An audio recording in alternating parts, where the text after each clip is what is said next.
Uno de los símbolos revolucionarios del mundo contemporáneo es sin lugar a dudas un pequeño país de poco más de 300.000 kilómetros cuadrados y 90 millones de habitantes.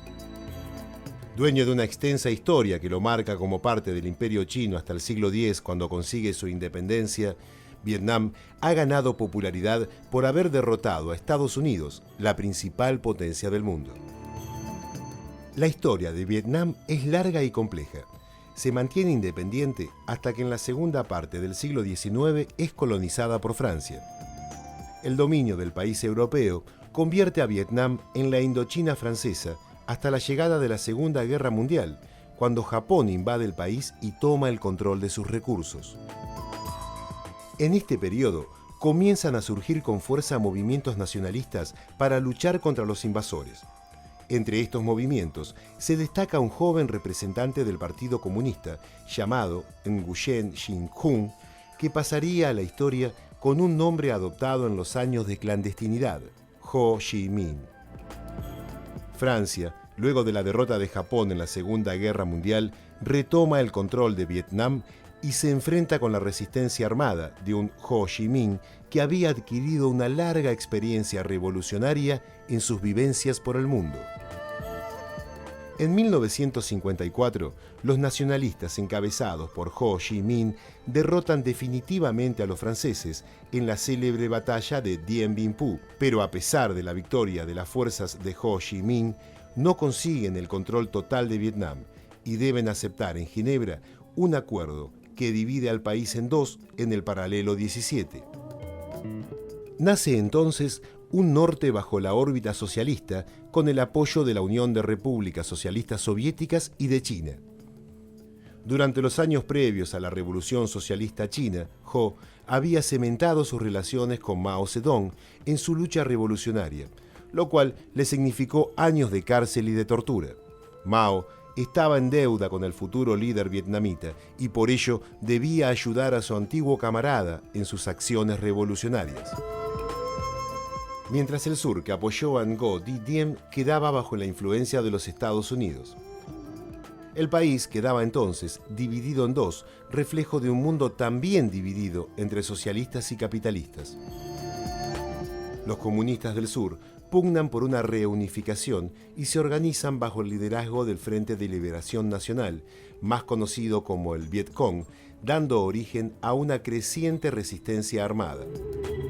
Pese a las diferencias, hubo intentos de reunificación pacífica del país por medio de elecciones, pero los informes de la CIA de esa época indicaban que la situación hacía más que probable la victoria del norte en la votación, por lo que la opción democrática fue abortada.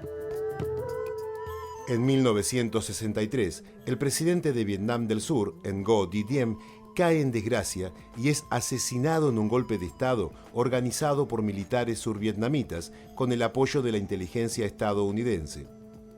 Esto fue el prólogo para una cruenta guerra que comenzaría con un incidente en el Golfo de Tonkin que ha sido sospechado como de bandera falsa para generar la excusa necesaria para que el pueblo estadounidense acepte entrar en una guerra lejana con un país exótico y desconocido hasta entonces.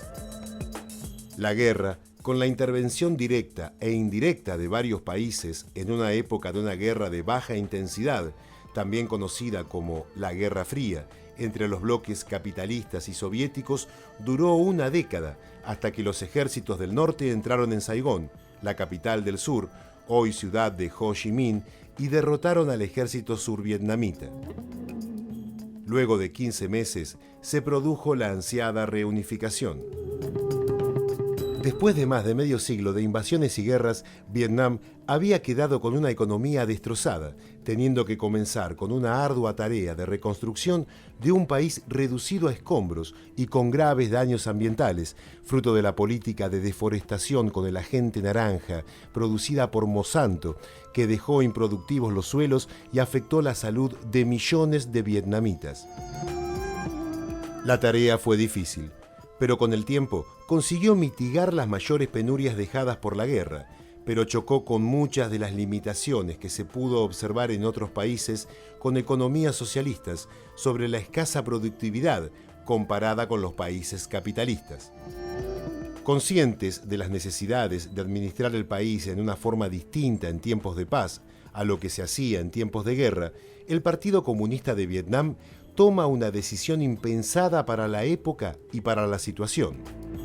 En 1986 se proclama la necesidad de realizar reformas de mercado en una economía socialista que no permitía ningún tipo de iniciativas privadas. Es bueno recordar que el paquete de reformas conocidos como Doi Moi se produce un año antes de que Gorbachov comenzara las reformas conocidas como Glasnost y Perestroika, que marcaron el principio del fin de la Unión de Repúblicas Socialistas Soviéticas. Las reformas vietnamitas, conocidas como Doi Moi o renovación por su significado en su idioma original, fueron antecesoras a las soviéticas, aún cuando el apoyo de la Unión de Repúblicas Socialistas Soviéticas había sido clave para la victoria en la guerra con los Estados Unidos. Estas reformas consistían en la apertura del libre mercado, permitiendo alternativas a la colectivización de la producción agrícola e industrial. Todo un desafío para un socialismo real inflexible con cualquier desviacionismo que se considerara burgués.